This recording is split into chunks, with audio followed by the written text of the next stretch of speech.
nyina chi ebiem sama mo nyina kwaba asem dika ebre na aso ne anopai mejiliso ho ye wo twen so betie ensem ane kan ye nipa bebre den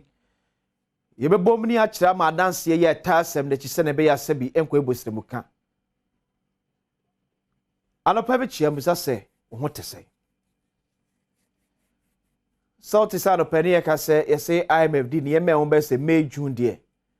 na be say almost $1.5 billion abeto Ghana account na ya cheche de aka ne kakra se 1 billion so kra ne beba kra ja se ne 7 penny woni was woni bo na test so a fa na be fa ne sa asembu wo a yaka pen ene yesan so asimu ebiem yam politicians the executive parliament NTAE ya kan ya jani say yes oh Ghana for them kasa ombe jai etiampa na mo afa esa because ye na kasa ye ni time e didi asebochi makasa Ghana ha no ade Ghana for chi ye obefiri ska boni eska benya wa ma ne bia ni nipa na abekum na abecha ma ne nya bia die ofro ohie obefro chairman so na didi ma ne bidie ade ya fe tax exemptions e di Ghana nya one mammo parliament abaso mammo the executive arm of aban abaso see to anamo ne aye sakraye e wo tax exemption enhye no emu but still it's not enough. That's okay. Manfanko Daily Graphic story published 19 July 2022 and this was kind of right on commercial your film. I say from 2008 about 12 years ever since 2022 sika buying actually year through tax exemptions a year 27 billion Ghana cedis e be a tax exemption e be on tias here yes nkrofo efra mo no be bie adwuma e wo Ghana no emrete obi bi on baba ntimo mu ntua to emfa ma ban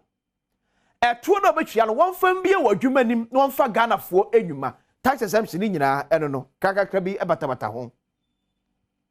enum dey say from 2008 ebesi 2022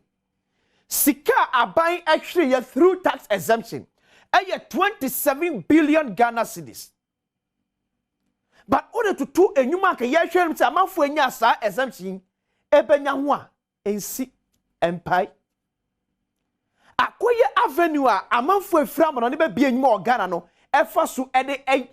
enlarge omufa so a omunya e wo Ghana sebi yesi owo betwa kromani empo a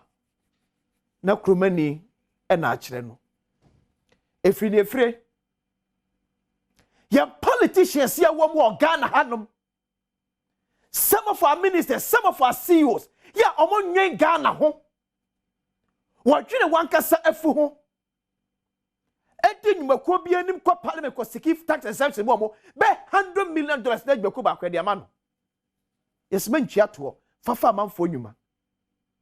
eso ko hwe anyum on ss wa create di ama Ghana for na wo se tax exemption di mana wo tim se difference no so because minister bi CEO bi akoje ne cut kwa your man be faso betime gya na sama adwuma ya man tax exemption obetime bi enwuma nim afa Ghana fo nyuma dodo no minister no enwe ho eneko free zones kore and Ora Mike lawyer Michael Kwe Jr. under your regime free zones yet time Michael Kwe Jr. Obi o bi on kan kire no under his regime free zones yet time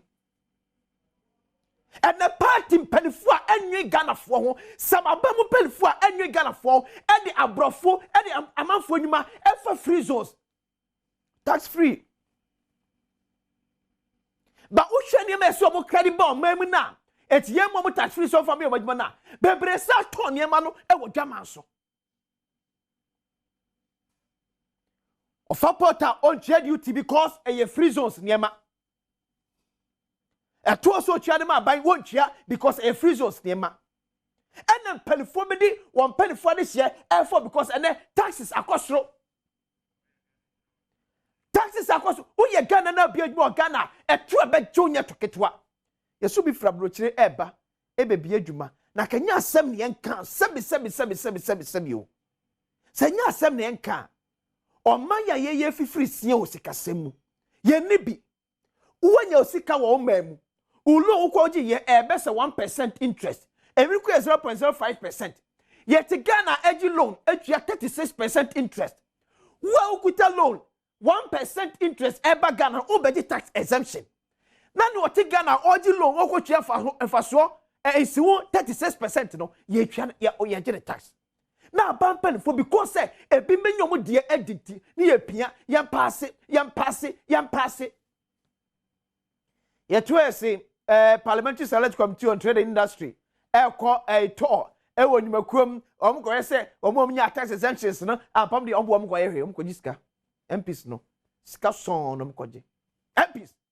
smart culture say fatu team say one pin parliament oni for you or for the service interest MP no parliament no or for a selfish interest not for your interest fatu team say there be amana team say the pana open adwuma no or for the selfish interest not wo akoto abama no interest and the person maker say aban entimi entitle loopholes na tax exemptions ye twam na ade kura director me dey see ade kura say ba ro ye say na nsem wo mo timi dey tire krata koma finance ministry esi ye pesi wu nyumaku a ya mo tax exemptions wo mam omo GP ni respond e ka kire say these are the portions so metim dia madaba other portions yenko GR ye ko GR for ka kire say omo timi fa my because ye information ye fam pia bonten Ghana for sika de ma ankwankro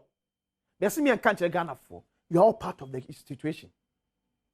we see about so ye nwie about tax exemptions and entitled loopholes no makragu de makonfo etwaso